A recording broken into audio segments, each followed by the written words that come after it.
Hi, welcome everyone. Assalamualaikum warahmatullahi wabarakatuh. Welcome back to my class SPS475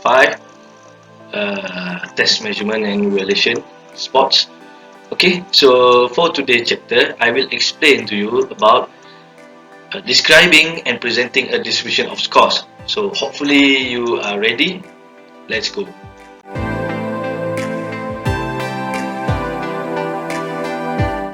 Okay, before we go further, let's recite the Dua Al-Fatihah.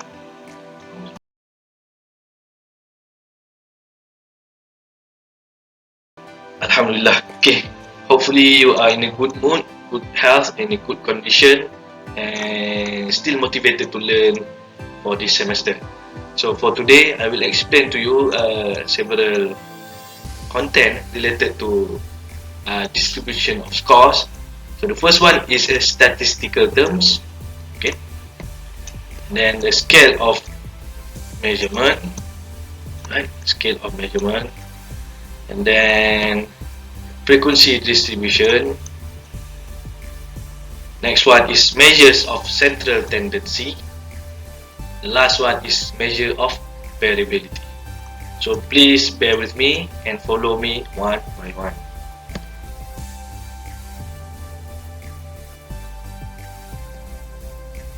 Alright, for statistical terms, data. Okay, so what is a data? The results of measurement variable is a trait or characteristic of something that can assume more than one value, example percent of body fat. So one characteristic we call as a variable. Population. So what is population? Includes all subjects within a defined group. For example, FSR student. So the population of FSR student about 1,000. So that include all the subject. Sample. So what is sample? Is a part of subgroup of the population from which the measurements are actually obtained. So if I want to take a sample from a population, example here is a FSR student, I can take several students from FSR student as a sample, maybe 30% from the population. If you want, for another example, if you want to eat a curry, okay, you have a bowl of curry, and then you want to taste it, whether it is hot, spicy, sweet or not. Do you eat all the curry, the gravy, or maybe you just take a 1 spoon of curry? Of course, you take a 1 spoon of curry to taste how good the curry is. So eat the spoon of curry is a sample. Next is a random sample. Okay, is one in which every subject in the population has an equal chance of being included in the sample. So, for example, FSR student. So, a random sample, maybe we pick up randomly from each of batches, including male and female, as a random sample. So next, statistical terms. So they have several statistical terms here. Parameter. So what is a parameter? It's a value, a measurable characteristic that refer to a population. The population mean is a parameter. For example, the weight of FSR student is 70 kilogram, for example. So the mean score as for population we call as a parameter. Statistics is a value, measurable characteristic that refers to sample, and then the sample means is a statistic. So the mean score of the sample, okay, the mean score of the sample can call as a statistic, the value itself. Next one is descriptive statistic. So what is a descriptive statistic?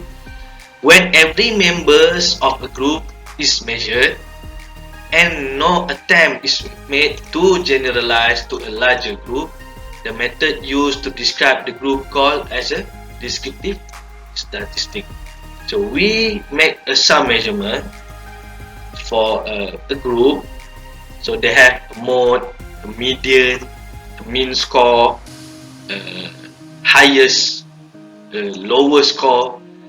We just attempt measured from the group we call as a descriptive statistic. We describe what happened in the group of data. Inferential statistic. So what is inferential statistic?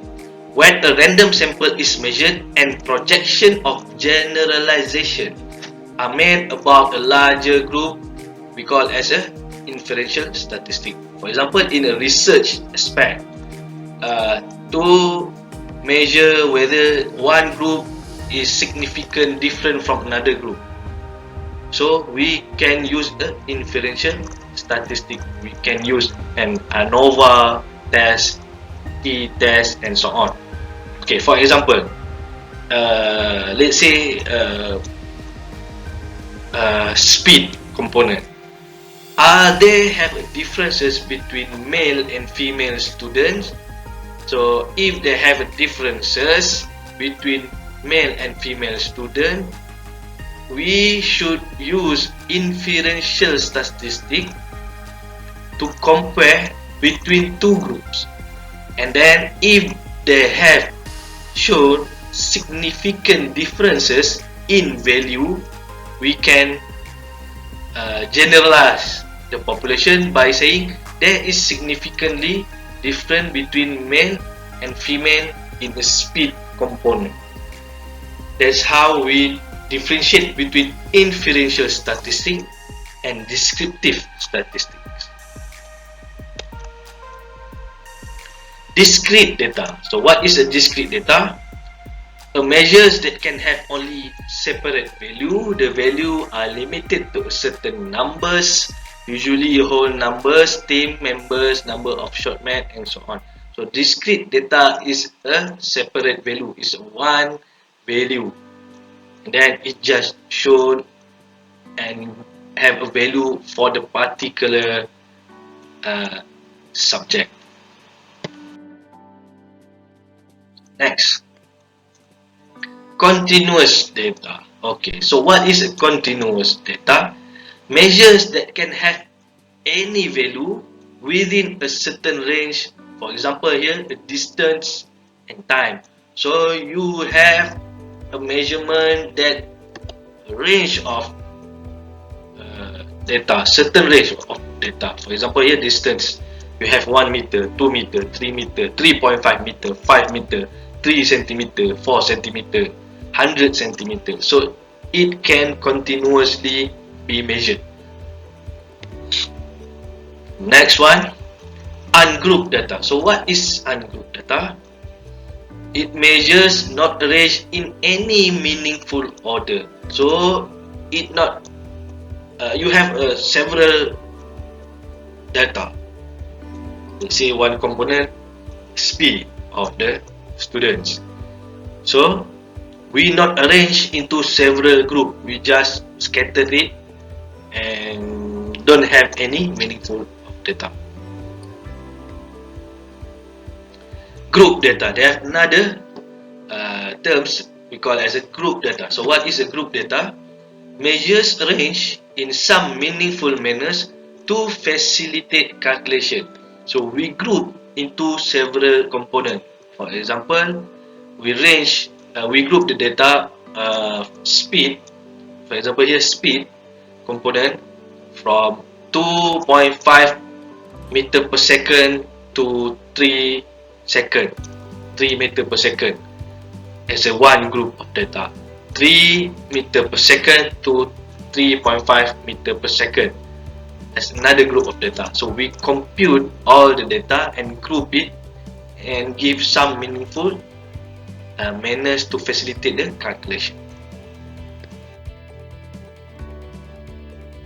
So what is a scale of measurement? They have 4 scale of measurement. The first one is nominal scale. Okay, the first one is nominal scale. What is a nominal scale? Also called as a categorical, is the lowest and most elementary scale. For example here, gender, race and so on. So number 1, Malay. Number 2, Chinese. Number 3, Indian. Number 4, Iban. Number 5, Sing. Number 6, origin born, and so on. So that numbers is not particular in order and is just meaning for categorical. Race, I explained about the race category. How about gender? 1 male, 2 female. So it's a nominal scale. The second one, ordinal scale. So what is ordinal scale?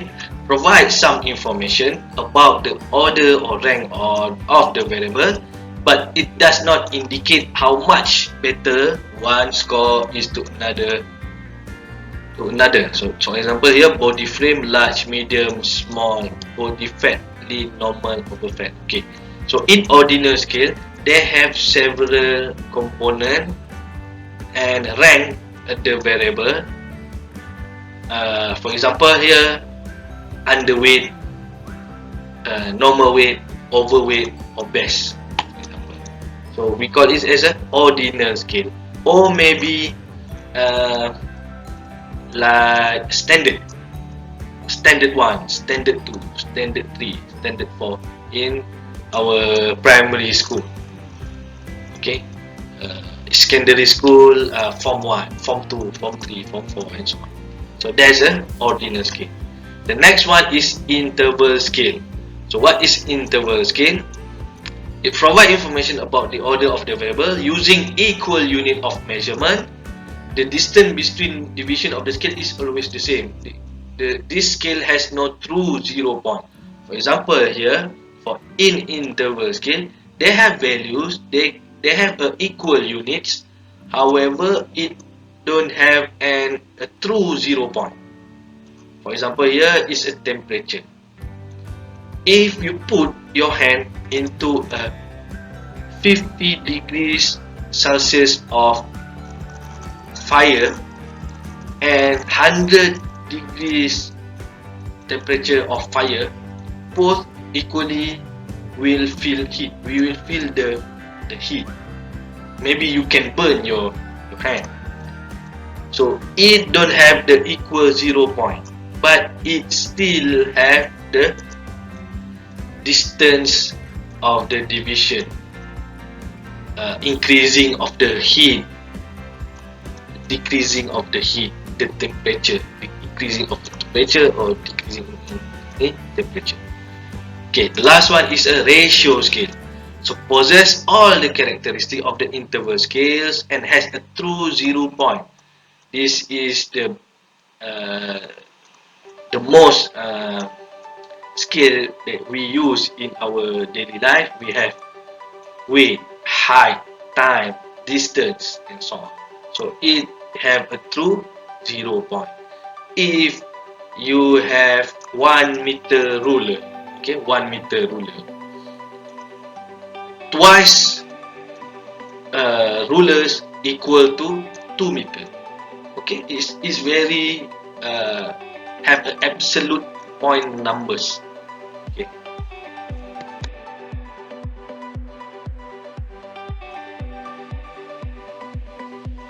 Okay, frequency distribution. So what is a frequency?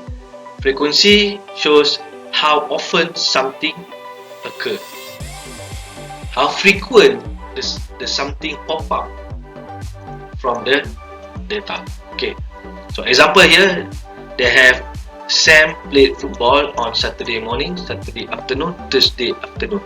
The frequency was 2 on Saturday, 1 on Thursday, and 3 for the whole week.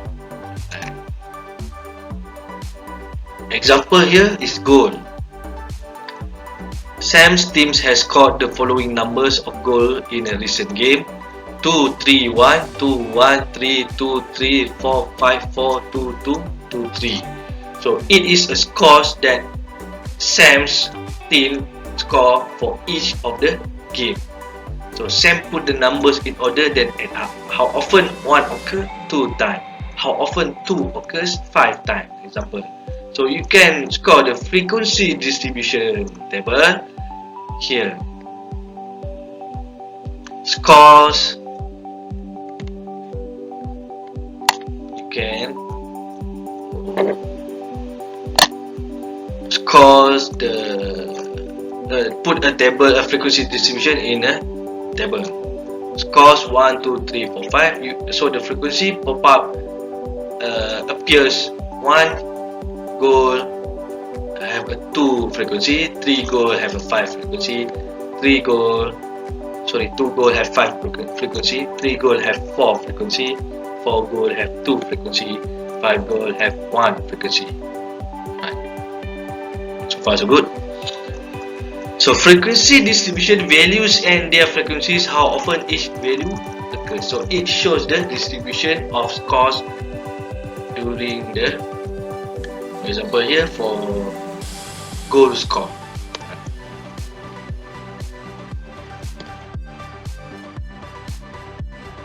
So here another example, a newspaper. These are the numbers of newspapers sold at the local shop over the last 10 days. So they have 22, 20, 18, 23, 20, 25, 22, 20, 18, 20. So let us count how many of each numbers there is.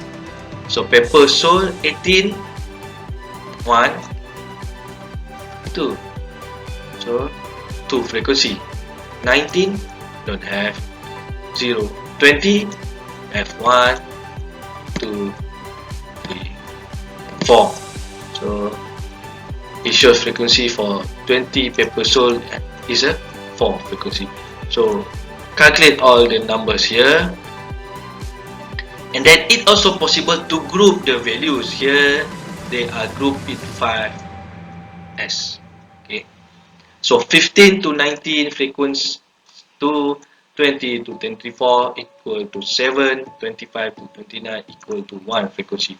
So this is group data. This is ungroup data.